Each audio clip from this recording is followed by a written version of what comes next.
그리스도인이라고 불리는 사람들은 예수를 그리스도로서 추종하는 사람들을 말합니다.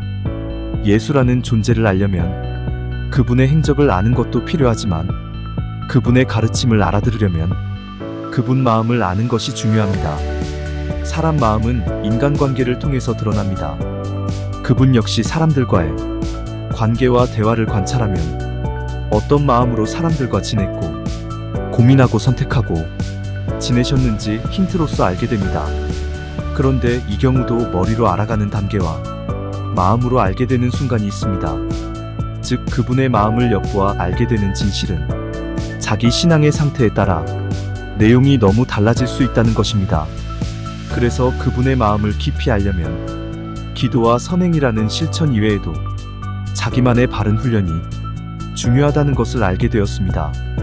그 중 하나가 밋밋한 시나 예화 없는 메모의 형태로 정리한 생각을 그분 가르침으로 되돌아보고 새겨보고 나의 거울로 삼으려 했습니다.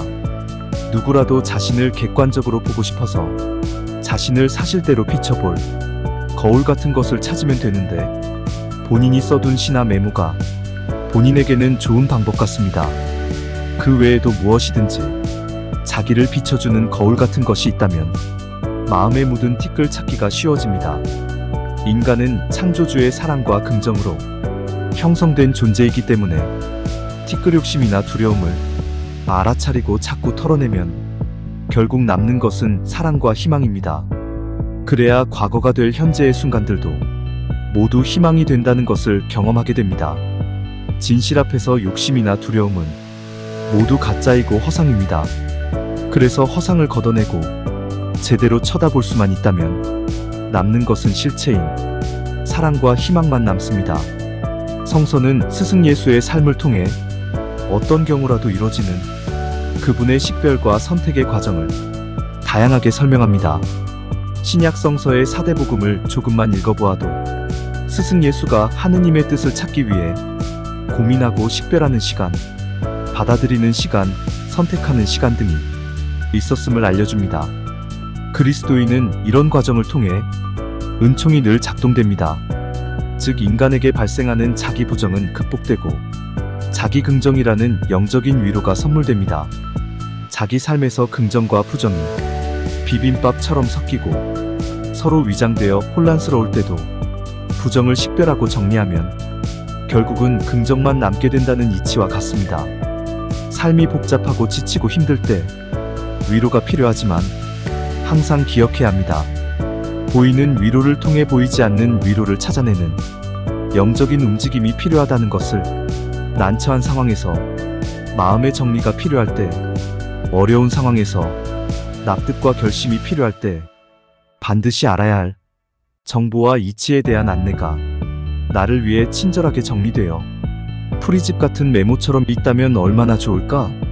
이런 말도 안 되는 아쉬움 속에 매달리고 탐구하고 기록하면서 시간이 흐르니 모아진 기록 사이에 페이지가 생기고 준비된 시간들이 저장되었습니다.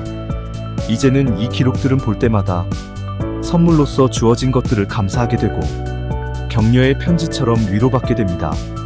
자신의 생각을 기록한다는 것은 자기 정서와 자기 시간으로 된 것이기에 자신을 받아들이는 속도가 자연스럽게 조율됩니다. 어떤 사실을 알아가기 위해서 중요한 것은 받아들일 준비가 있어야 되고 그러한 과정이 필요합니다.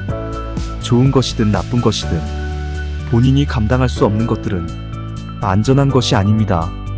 그 안전성 때문에 모든 사실들은 스승 예수의 가르침 안에서 정리되고 통합되어지는 과정이 되어야 하는 것입니다. 스승 예수의 가르침을 거울 삼아 자기 생각이나 경험을 기록의 자료로 다루기 시작하면 가짜가 진실로 포장된 것들을 걸러내는 식별의 도구로서 큰 힘이 됩니다.